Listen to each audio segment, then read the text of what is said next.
அப்படி சிபிஐக்குள்ள ஃப்ரெண்ட்ஸில் உட்காந்துட்டு வெளியே ஒரு 2000 பேர் நிற்கிறாங்க. எங்கேருந்து வந்தாங்கன்னு தெரியல, டெல்லியில் உட்காந்துட்டு இருக்காங்க. திடீர்னு என்ன தெரிஞ்சதுன்னு தெரியல, அந்த ராயப்பன் படத்தில் சொன்னார் பாருங்க, அதே மாதிரி டிரைவரை பார்த்து அப்புறம் திரும்பி இப்ப பின்னாடி உட்கார்ந்த ஒரு வார்த்தை சொன்னாரு.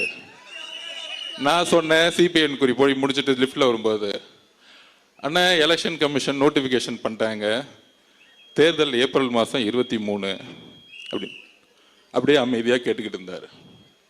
வண்டியில் உக்காந்துட்டு டக்குன்னு டிரைவரை பார்த்து மேலே வந்து கிளாஸ் ஓப்பன் பண்ணுங்கன்னு சொன்னார். எனக்கு அப்பையும் இன்னும் அண்ணன் காத்து வாங்கிறதுக்கு பண்றாரா அப்படின்னு நினைச்சேன்.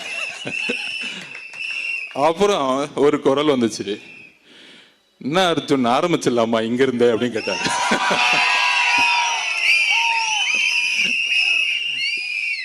அப்பதான் புரிஞ்சேன், இந்த ஒரு வாரமா திமுக காதருங்க ஒரு நெரேட்டிவ் செட் பண்ணாங்களே, CBI office CBI office CBI ஆபீஸ்ன்னு.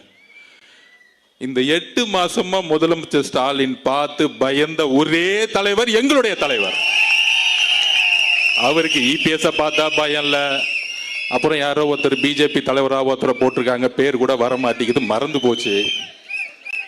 அந்த மாதிரி பல தலைவர்கள் சுத்திக்கிட்டு இருக்காங்க. எல்லாம் ஓகே, எல்லாம் திமுக